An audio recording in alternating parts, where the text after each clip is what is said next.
So that's a fast bike.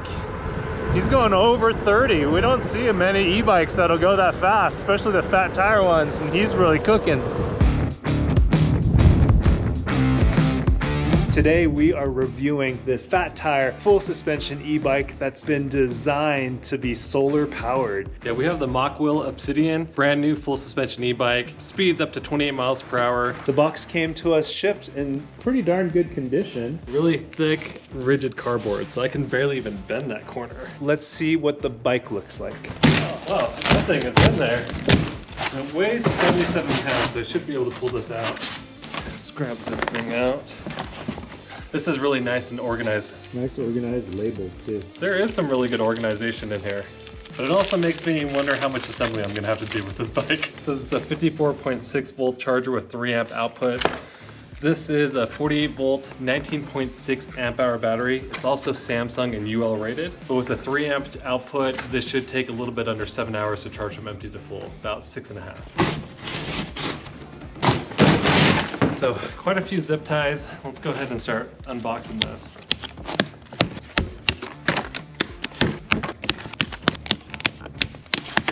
One other thing I forgot to mention is it's got a torque sensor. A lot of these fat tire e-bikes are almost all cadence sensor, so I do like that this has a torque sensor. This bolt is nice and big and thick.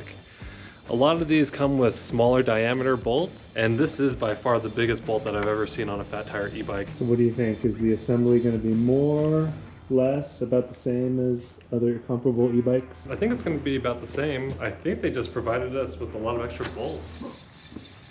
Okay, we have the Mokwheel all set up. It is a good looking bike. I love the red and black coloring. Full suspension. I'm excited to go through this walkthrough. Yeah, let's go ahead and take that plastic off. One of the most interesting displays we've ever seen on an e-bike. Nice and crisp.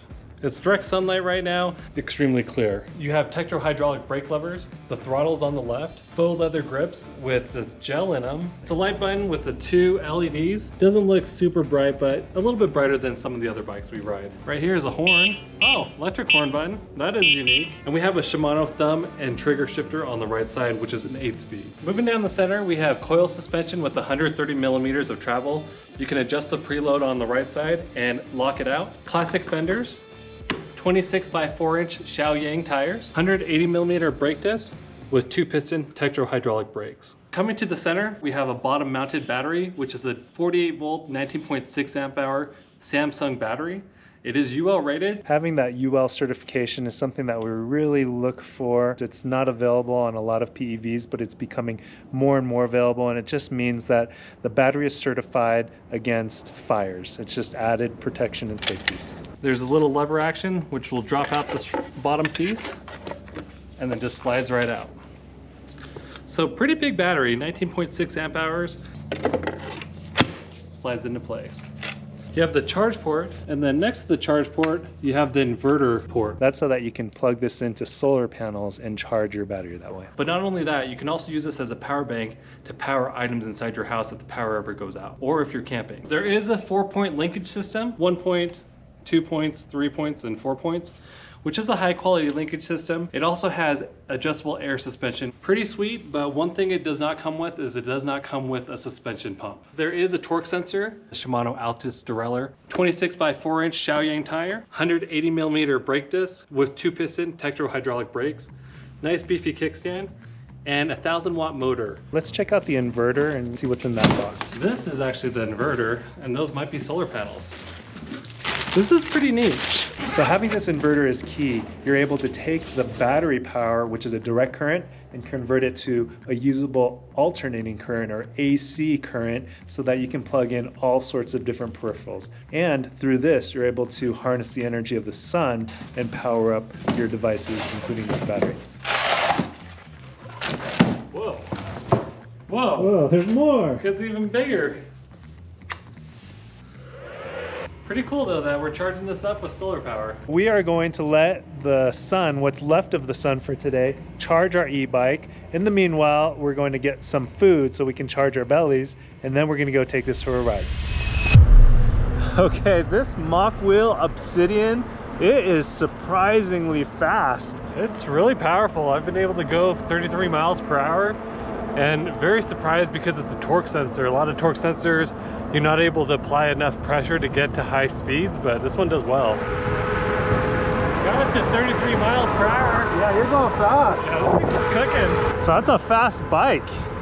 He's going over 30. We don't see many e-bikes that'll go that fast, especially the fat tire ones.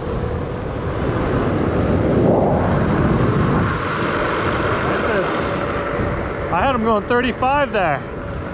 And it's got full suspension, fat tires, so this thing is built to go off-roading, and we are going to test the off-roading capability right now.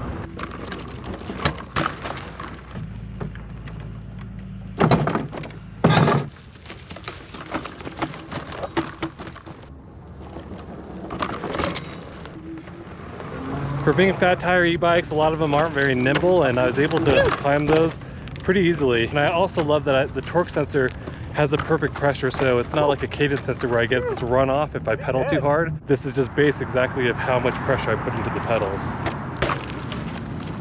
The fender is doing a pretty good job, probably getting around 80% of the mud, but it didn't get it all, and the mud was flicking up into my face, onto me. Does it look like I pooped my pants?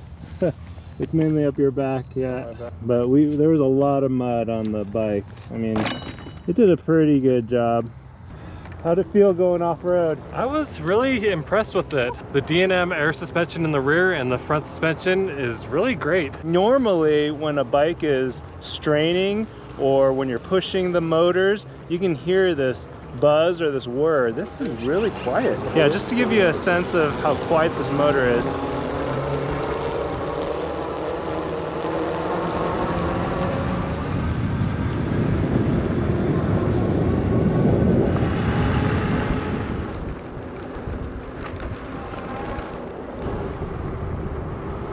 Some bikes are just all electric and you ride them like mopeds. Basically, the pedaling is for show. Other bikes, you ride it like a finely tuned bike, and with the pedal assist, you feel like Superman. Yeah, so I've got pedal assist all the way down to 0 on the display. I've got it in gear 1, and I'm just gonna work my way up as I get it moving. All right, let's see it. So, yeah, so not much rolling resistance. Let me shift it up to 2nd gear.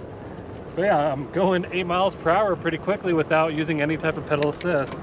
So what's nice about this bike is you can totally ride it like a traditional bike without any type of pedal assist on. Being able to turn off the E portion of an e-bike just turns it into a normal bike, and now you can earn your turns and get your exercise in. We're having a great time on this all-terrain e-bike, and it is an all-terrain e-bike with the front and rear suspension. A lot of times these fat tire, aggressive looking budget e-bikes aren't really made for all different terrains. This one though has handled the off-road courses that we've thrown at it with ease. And so we're going to talk about all the things that we love about this bike. How natural it rides without pedal assist on. The very first time I jumped on this bike, I had the pedal assist down to 0, and I was riding around perfectly fine, and it felt a little bit heavy, but the geometry is correct. The ride of this bike is really quiet. The torque sensor paired with the hub motor is perfect. The problem that you get with these full suspension e-bikes that use cadence sensors is you can't do technical stuff, because when you press on the pedal, it will sometimes just launch you forward, or there'll also be some runoff after you stop pedaling.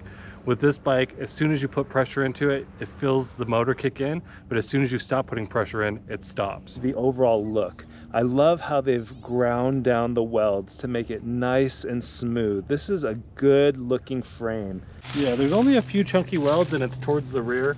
You have them right here, but you really don't want those ground down, just because they're supporting a lot of the bike. And on top of the grounded down welds and the nice smooth finish, I love the color scheme. The other thing I love about this is the display. I just don't understand why a lot of e-bike companies aren't using color displays. I can read it perfectly fine with my polarized glasses in direct sunlight. We haven't seen this kind of gel ergonomic padding on hand grips for bikes before. How did it feel while you're riding, Andrew? Felt good, felt nice and cush. Right in front of the handlebar grips, you have these Tektro-hydraulic brake levers.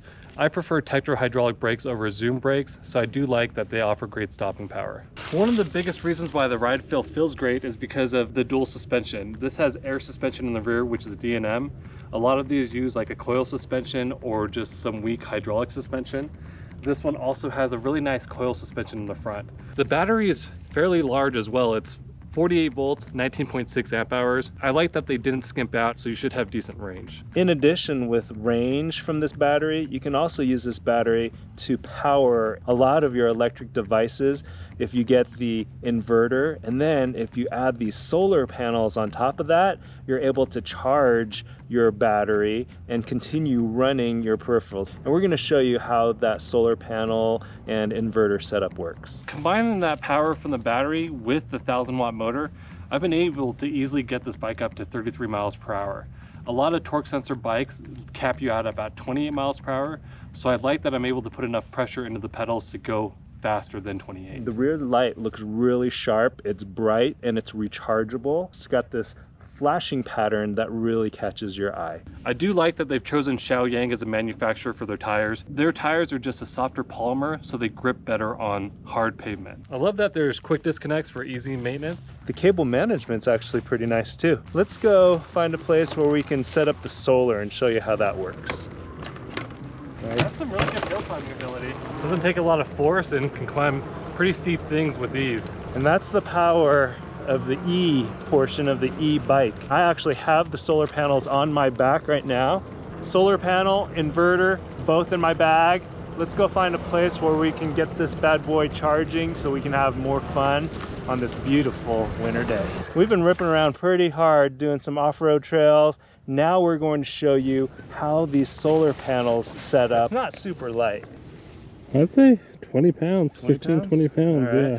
You also have, and the inverter, very nice and compact. It's a 1,000-watt inverter. You have your on-off AC.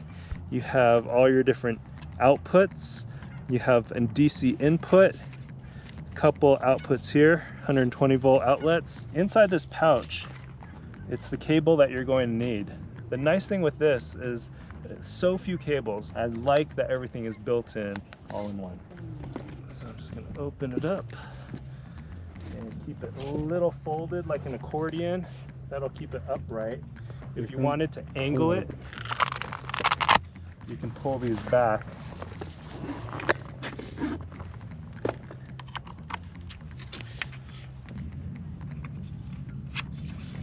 Oh, and there's the fan kicking in.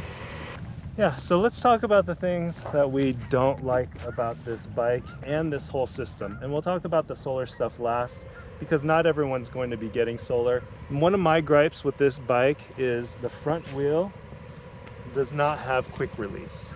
This is a bike I'm going to want to take on adventures, and if I'm going to want to put this in our minivan or on our truck, depending on the setup that I have, I may want to take off that front wheel so that I can have a smaller footprint to store this. A lot of the front lights on these e-bikes, they're not very good, but this one is very bad. Surprisingly, the rear light is brighter than the front light, but the problem is it's not hardwired. I do like that it's rechargeable at least, so if I forget to turn it off and the battery dies, I can just recharge it, but it would have been nice to have it hardwired. The display on the top, I love that it's colored, but it's a little small.